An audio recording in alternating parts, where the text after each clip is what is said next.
Let us go to Alan, Schenectady, New York, Sirius Satellite, a Democrat. How are you, sir? I'm good, sir. How are you? Very well, thank you. Mark, I've been listening to you for some time, and I've called before. We've talked in the past.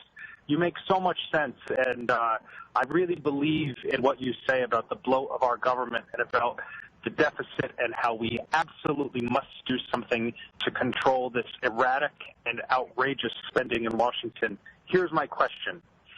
Don't you think that if Republicans and conservatives, because you've taught me that those are two different things, don't you think that if Republicans and conservatives could give up the fight, or at least put aside the fight on some of these wedge issues like gay rights, like abortion rights, and like this talk that we're having about immigration right now, and stand down a little bit, if we just focused on the bloat of government, don't you think you could reach more Democrats like me and at least find a compromise in that area? Because I can't give up what I see as my values for my gay friends, for the women in my life, and for the people I know that have come here both legally and illegally.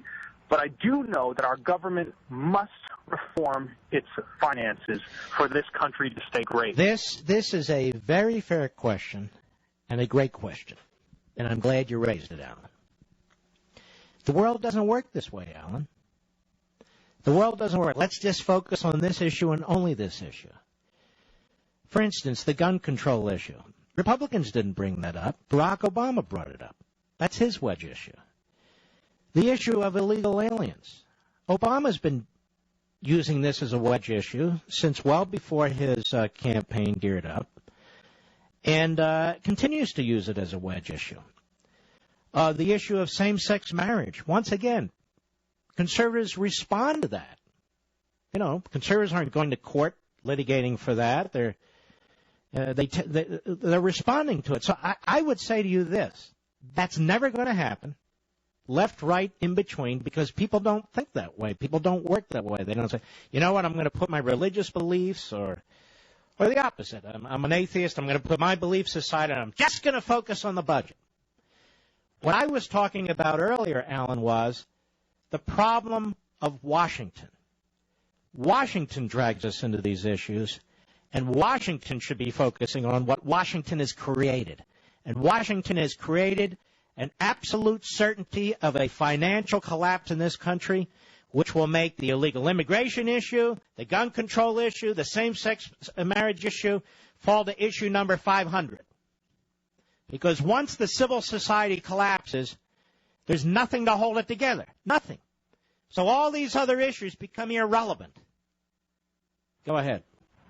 Well, there's nothing Alan and Mark can do about it.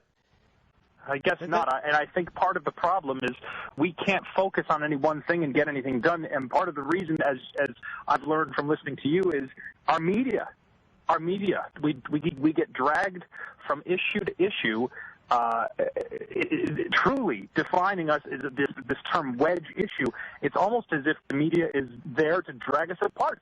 I believe this. And let me tell you something. Now, when's the last time you actually heard a news report where they provide some extensive discussion about unfunded liabilities in this country, which are going to destroy this nation?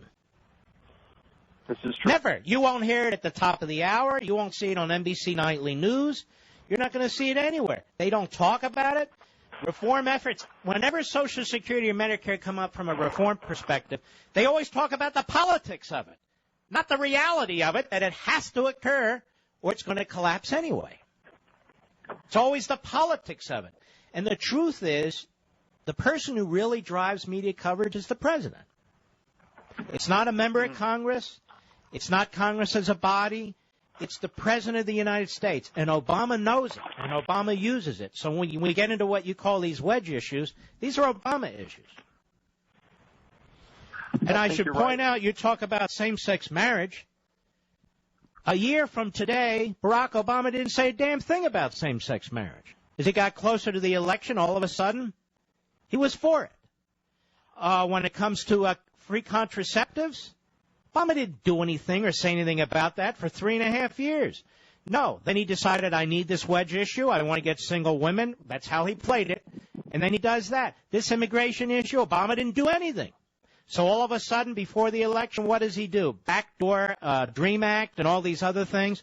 You know, we're responding to them. We're commenting on them. But the fact of the matter is, all of Washington is paralyzed. All of Washington's focused on what Obama tells us we're not supposed to be focused on, including the media. And the country is in the state of a slow collapse. And, Alan, you're an open-minded liberal Democrat, and I appreciate it. And not only that, you know how to have a conversation. We'll be right back.